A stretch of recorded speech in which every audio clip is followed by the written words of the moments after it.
আমি মঞ্চের দিকে ধীমান চন্দ্র মণ্ডলকে আসতে অনুরোধ করছি।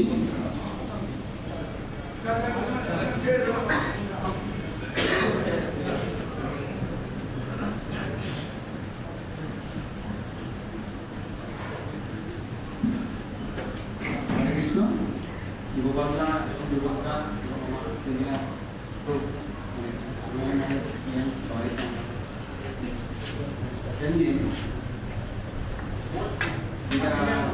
বলার খুব প্রয়োজন যে গোপালদা মতো একজন মানুষ আমাদের ছেড়ে চলে যাচ্ছে।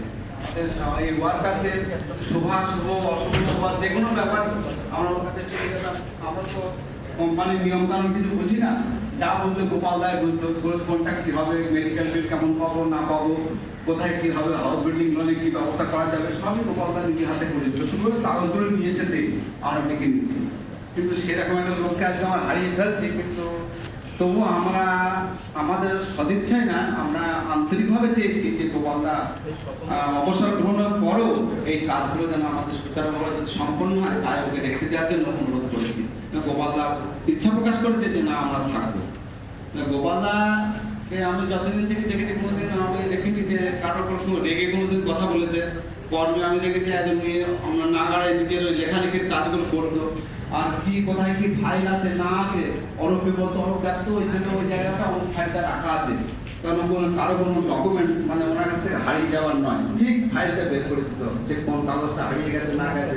কিন্তু সেই জন্যই আমরা অতখানি রেসপন্সিবল নয়, এখনো ওইরকম একটা পিএলের কাজ করার মতো লোককে হয়তো আমরা সৃষ্টি করতে পারিনি।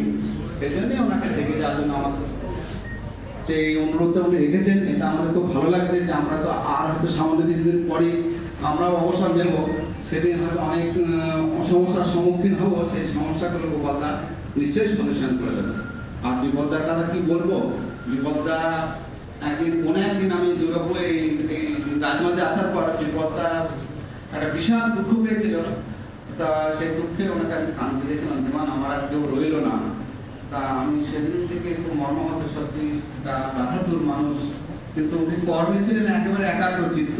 ওনাকে ওই জায়গাটায় কাজটা দেওয়া হয়েছিল স্টোরে, ওনার কাজ এত সুচারুভাবে উনি করতেন যে সেখান থেকে কোনো হিসাব কোনো কিছু গন্ডগোল হওয়ার নয়। আমার কোনোদিনই ওরকম পারফেক্টভাবে কাজ করতে হবে।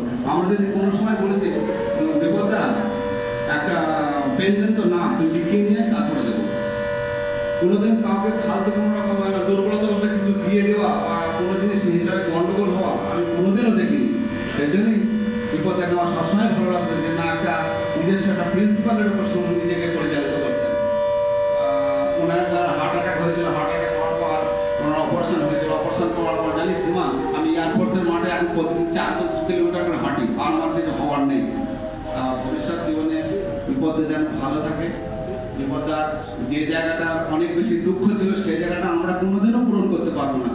কিন্তু বিপদা সেই দুঃখ নিয়ে হয়তো চলে যাচ্ছে, এই জীবনটা চলে যায়। আগামী জীবনে ভগবান কৃষ্ণের কাছে প্রার্থনা করি যে আশার জন্য উনি আকাঙ্ক্ষিত ছিলেন বারবার, সেটা যেন আগামী জীবনে ওনার ভগবান কৃষ্ণ পূরণ করবে, অবশ্যই করবে। মানুষ যা তা নিশ্চয়ই সে পায়। আর গোপালদা এখানে থাকুন, গোপালদা থাকলে আমি যদি আমার মায়াপুর যাই আবার নিশ্চয়ই কেক খাবো মাসিমাকে, আমার আশা। গোপালদা থাকবে, আমরা আবার এসে গোপালদার কাছে অভিযোগ নানান কিছু জানাবো। গোপালদা হাস্যোজ্জ্বল ভাবে সেই সব কাজগুলো সমাধান করুন, এই আমার অনুরোধ। আমি আজকে বক্তব্য রাখছি না, সবাইকে আমার প্রণাম জানি। আমি আমার বক্তব্য শেষ করি। ধন্যবাদ তোমাকে। এরপর আমি